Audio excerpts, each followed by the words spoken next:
A few years ago, a man named Michael Turner looked around his house in Dallas and realized something strange. He had more than he'd ever had before. A bigger house, a newer car, closets packed with clothes he barely wore. His calendar was full of meetings, dinners, and obligations. From the outside, his life looked successful. But inside, he felt constantly tired and stressed. And the strange part was this: the more he added to his life, the heavier everything felt. Then, one small experiment changed everything. Michael didn't try to earn more or achieve more. He tried doing less. My name is Ted. I'm not claiming to be an expert. I'm just someone who enjoys breaking down ideas with simple examples so they're easier to understand.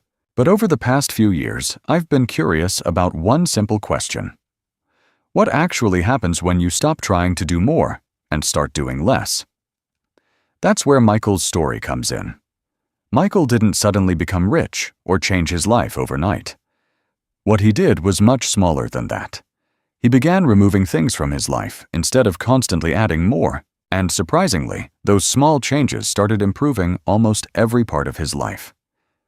As we go through his story, you'll see 6 small minimalist benefits that can quietly change how you think about time, stress, money, and decisions. So listen closely and feel free to share your thoughts along the way. Now let's start with the real problem Michael was facing. For most people, Michael's life probably sounds familiar. In modern American culture, we are taught that progress always means more. A bigger house means you are succeeding. A newer car means you are moving forward. A busier schedule means you are important. So we start saying yes to everything. Yes to more work. Yes to more social events. Yes to buying things that promise to make life easier or more comfortable. At first, it feels exciting. Each new purchase or opportunity feels like an upgrade. But slowly, something changes. The house gets fuller. The calendar gets tighter. The bills get higher. And the quiet moments in your life start disappearing. Researchers at UCLA once studied families and their homes, and they found something interesting. In many households, the more clutter people had, the higher their stress hormones were, especially for women. In other words, the very things people believed would improve their lives were often adding invisible pressure. Michael eventually realized that his problem was not a lack of success. His problem was overload. His life wasn't difficult because he had too little. It was difficult because he had too much. Michael's first change was surprisingly simple. He started saying no. No to extra meetings that didn't really matter. No to social events he felt obligated to attend. No to buying things just because they were on sale or trending. At first, it felt uncomfortable. Most of us are trained to believe that saying no makes us look lazy, ungrateful, or unambitious. But something interesting happened once Michael began protecting his time. His calendar slowly became lighter. His evenings became quieter. And the constant feeling of rushing from one thing to another started to disappear. Stress didn't vanish overnight, but it dropped dramatically. When your life contains fewer unnecessary commitments, your mind finally has room to breathe. Once Michael stepped back from his overloaded schedule, he started noticing something else. Most of the things filling his life weren't actually that important. They just felt important at the time. There's a principle often called the 80-20 rule. It suggests that roughly 80% of your results come from about 20% of your efforts. You can see this pattern almost everywhere. Many people wear about 20% of their clothes 80% of the time. In many workplaces, a small portion of tasks produces most of the meaningful progress. Even stress often follows the same pattern. Around 20% of situations or people can create the majority of the tension in your life. But modern life encourages the opposite behavior. Instead of focusing on the small number of things that truly matter, people keep adding more. More tasks, more possessions, more obligations. The result is a kind of invisible weight. Every extra commitment requires attention. Every purchase requires maintenance. Every obligation takes time. And slowly, your life becomes crowded with things that don't actually improve it. When Michael started removing some of those unnecessary layers, he discovered something surprising. Productivity didn't go down. In many ways, it actually improved. Another change Michael noticed was happening inside his mind.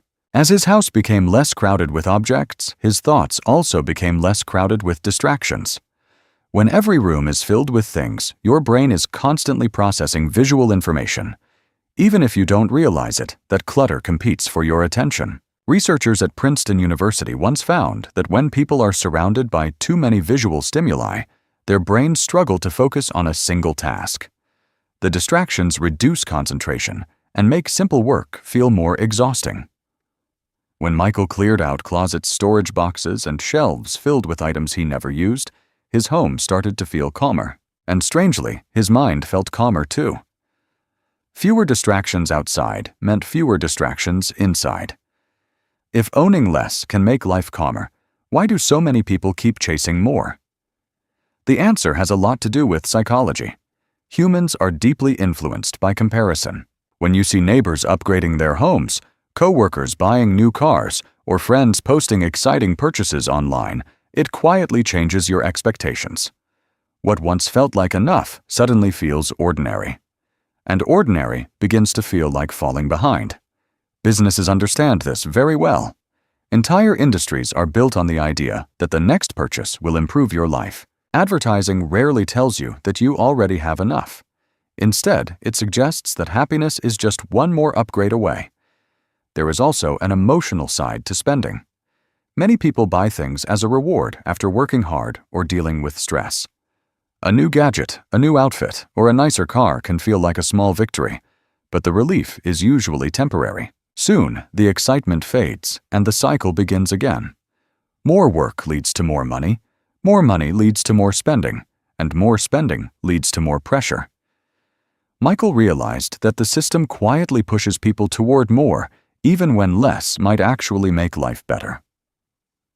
One of the most noticeable changes in Michael's life wasn't money or productivity. It was time.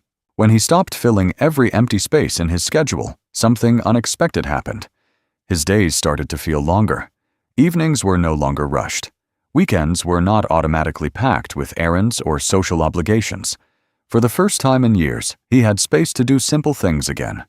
He could sit down and read without checking the clock. He could go to the gym without feeling like he was squeezing it between two responsibilities. He could spend unplanned time with his son. Doing less didn't slow his life down. It gave him his time back. Another quiet advantage of living with less is financial freedom.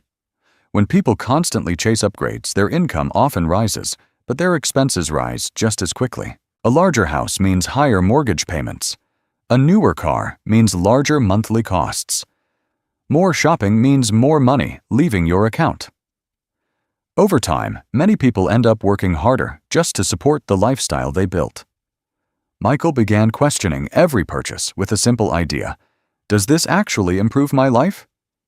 Many things didn't. By spending less on things that didn't matter, he created room for the things that did.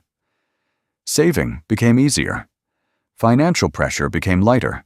Sometimes the fastest way to improve your finances isn't earning more. It's needing less. Another unexpected benefit of doing less is that you often accomplish more. When Michael simplified his schedule, he discovered that most of his real progress came from a small number of tasks.